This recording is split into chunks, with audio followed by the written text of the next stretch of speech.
This is Nightline.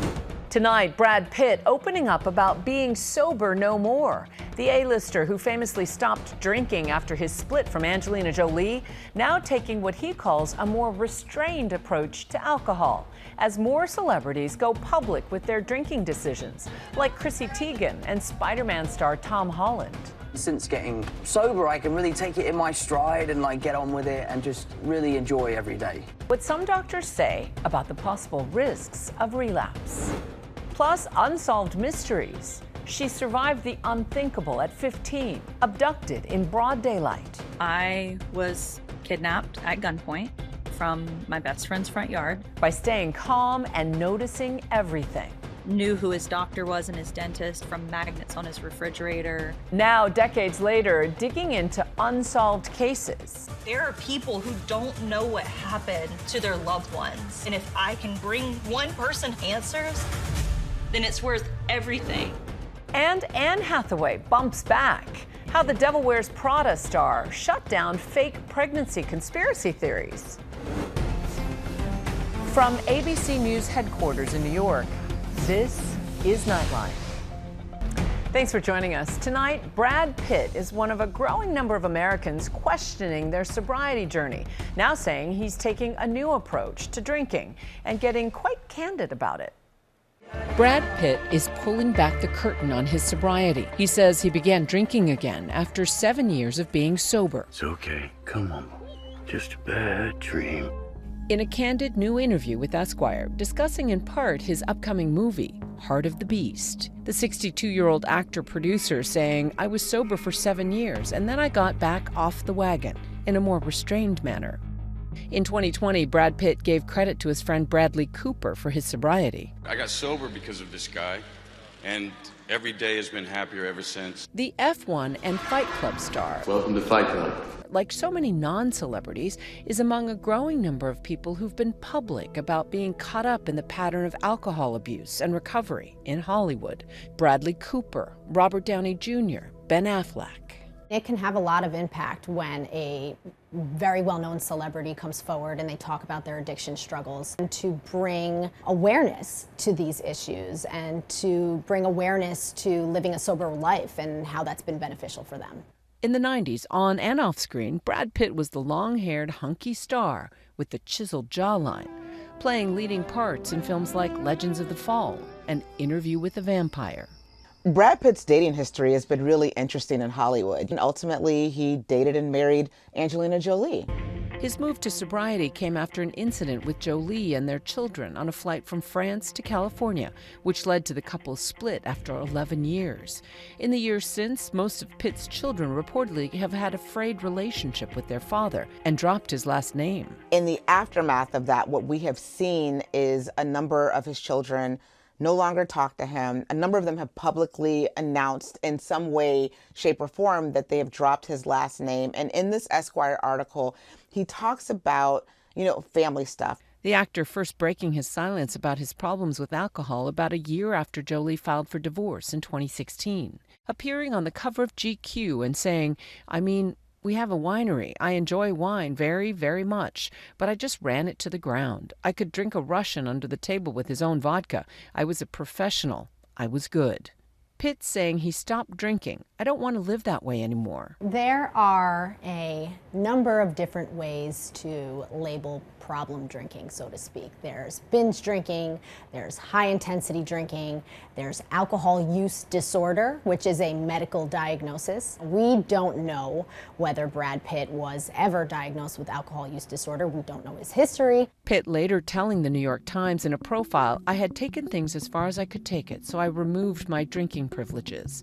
Opening up about spending a year and a half in Alcoholics Anonymous, he said it was actually really freeing just to expose the ugly sides of yourself.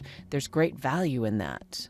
AA is a form of treatment, or a form of therapy, is a group for individuals who are struggling with drinking and who want to get clean and sober. Just because someone has gone to AA does not necessarily mean that they met criteria for alcohol use disorder. It is one of many different treatment and support options for individuals who want to get sober.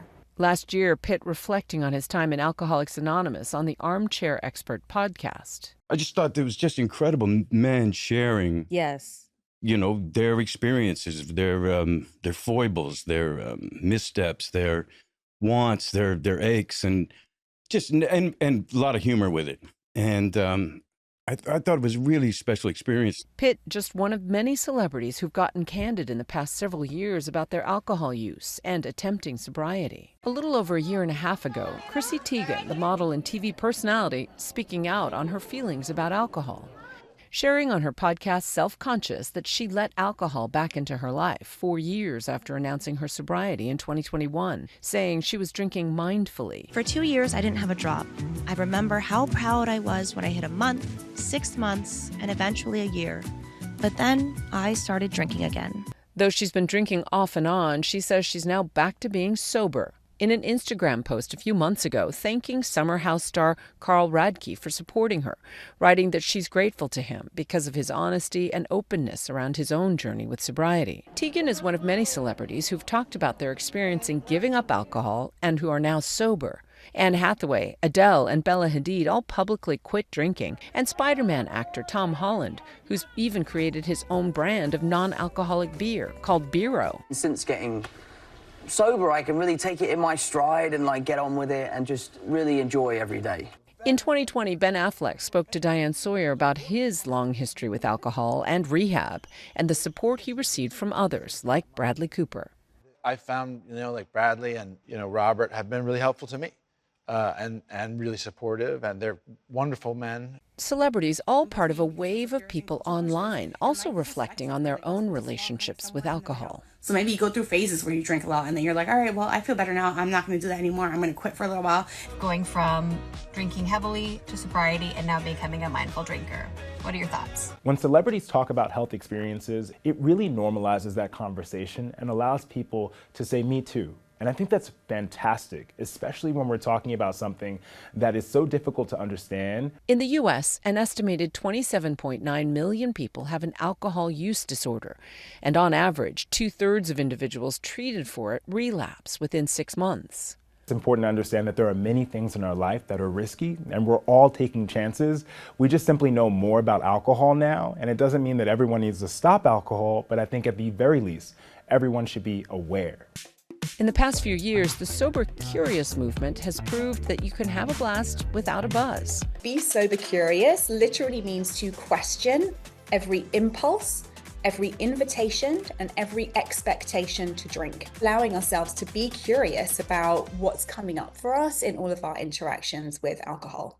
Ruby Warrington coined the term Sober Curious nearly a decade ago when she decided to host events for others who were questioning their relationship with alcohol. Came up with this term sober curious to describe anybody really who had questions about drinking. It tastes so close to a real margarita.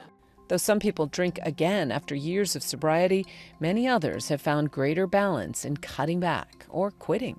The reality is we are living in a time where people have really coined lots of their own definitions for things. Sober, California sober, drinking mindfully, drinking in moderation. It's really important for us not to try to police other people's choices, and it's just as important for other people not to compare themselves to these celebrities.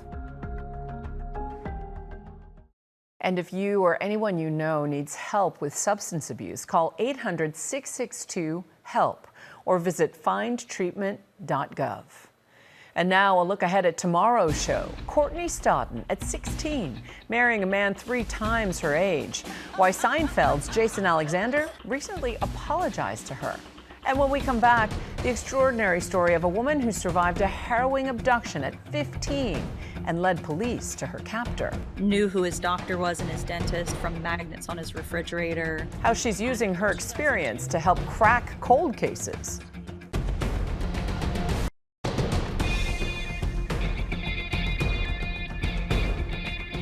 Welcome back. Kara Robinson Chamberlain is a true survivor. Kidnapped by a serial killer when she was 15, she not only managed to escape, but led police to her captor. Now a victim's advocate and a true crime influencer, she investigates other cases that have stumped authorities and sleuths for decades. Here's my Nightline co-anchor, Byron Pitts. Every year, more than 600,000 people go missing in the United States. I'm Kara Robinson Chamberlain, and in 2002, I was one of those victims. Kara Robinson Chamberlain, kidnapping survivor who endured an unimaginable nightmare. At just 15 years old, Kara was abducted by a serial killer. Assaulted and tortured for 18 hours, but somehow she managed to escape. I was kidnapped at gunpoint from my best friend's front yard. I allowed him to enter my personal space. That was the opportunity that he needed to kidnap me at gunpoint and take me to his apartment, hold me there, and sexually assault me for 18 hours. When you were in that situation, you were 15 years old, why didn't you give up? There's this part of me that was like, he's not going to get the best of me. I want him to realize when I'm escaping from him that he didn't keep me down, he didn't break me, and that he was outsmarted by a 15-year-old. Now Kara is drawing on her experience as a kidnapping survivor to help others, bringing a survivor's perspective to Hulu's new series, Somebody Knows Something, featuring stories just like Kara's. This is a show where we are covering some of the most infamous cases, some of the most mysterious cases that have captured the internet's attention for years and that remain unsolved.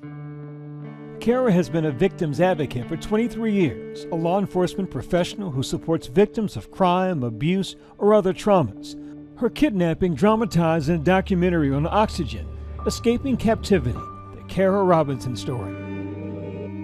I didn't look back, not for a second. I just ran. I kept thinking, he's gonna wake up, he's gonna look out the window, he's gonna pick up the gun, and he's gonna shoot me in the back. Even made into a fictionalized TV series on Lifetime, The Girl Who Escaped.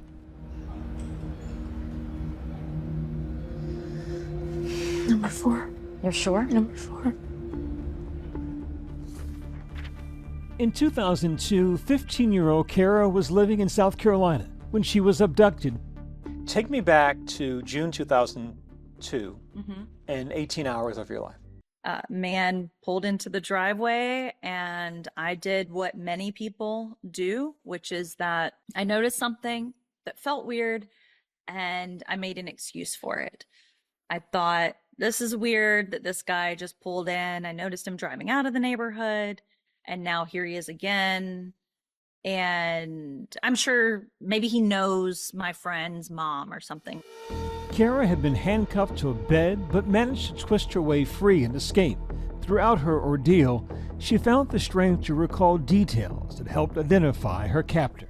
I was looking around his apartment, just memorizing the layout, the animals, trying to gather information from him. Found out that he was in the Navy, knew who his doctor was and his dentist from magnets on his refrigerator. When I did escape, it was my purpose to give law enforcement all of this information that I had gathered and memorized from his apartment that helped to identify him, helped to lead them back to his apartment where he had gone on the run. Richard Mark Ivanitz, charged with the Monday kidnapping and rape of a 15-year-old girl in South Carolina, didn't want to get caught. The 38-year-old escaped to Florida, where after a standoff with police in Sarasota, Ivanitz shot himself in the head. According to investigators, DNA would later link him to 3 unsolved child murders. What is it you think that you bring uniquely, this subject matter, these kinds of stories? I function as a victim's advocate on set for these families who have been through something difficult. So I also am going to bring my own perspective and my own experience and knowing what it feels like to be at the center of these stories. Tell me about the first episode, Sabrina Eisenberg, 1997.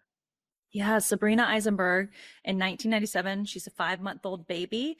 And her mom wakes up in the morning and sees that the door to her garage is ajar and thinks that's weird, goes into the baby's room. We went to bed midnight, 1 o'clock, something like that. And then woke up the next morning hearing Marlene scream. Sabrina's missing. Sabrina's not here. Tell me your perspective. I remember walking across my living room to go wake William, and seeing my door to the house open and then looking through and then seeing my garage door open. I was like, what's going on? And then I go in and I see Sabrina not in her crib. And I'm like, just hysterical. Baby's gone.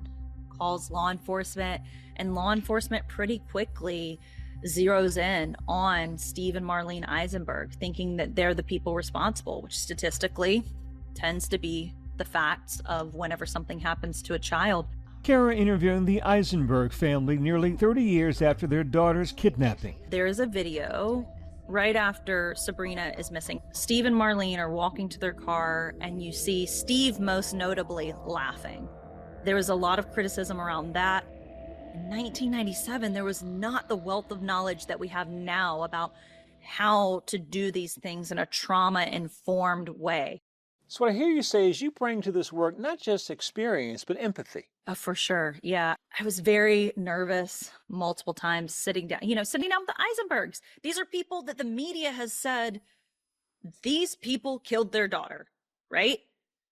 And here I am going to go sit in their living room and talk to them. Sabrina's parents were suspected by investigators and indicted on charges of conspiracy and making false statements. A federal judge later dismissed the case after a determination that investigators had misrepresented evidence from secretly recorded tapes. Steve and Marlene Eisenberg denied all accusations and have strongly maintained their innocence. Though many of the cases, like Sabrina's, Kara profiles remain unsolved, she's hopeful that re-interviewing families, members of law enforcement, and re-examining evidence may turn up new leads. Maybe it's because of your own story that there's a hopefulness in the midst of this darkness. I don't consume true crime personally because I've lived it, I've worked it, right? And so I want to be part of something that anyone can watch.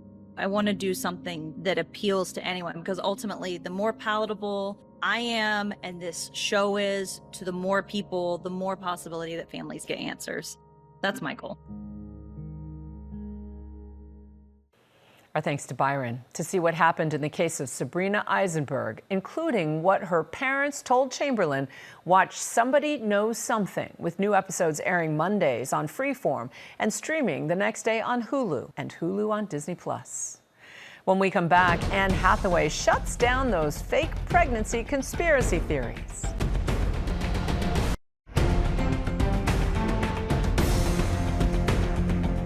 And finally, Anne Hathaway's bump back. It's tonight's Nightlight. The actress famous for The Devil Wears Prada. Who are you? My name is Andy Sachs.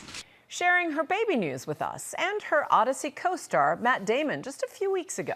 So Matt said that he didn't realize you were pregnant until today. Yes. It was. I'm realizing I probably should have texted you. That's okay. That's totally fine. It was a wonderful surprise. But some skeptics calling fake on Hathaway's baby belly at the premiere of her new movie, The End of Oak Street, leading Hathaway to Instapost appointed fake hair, real bump reel.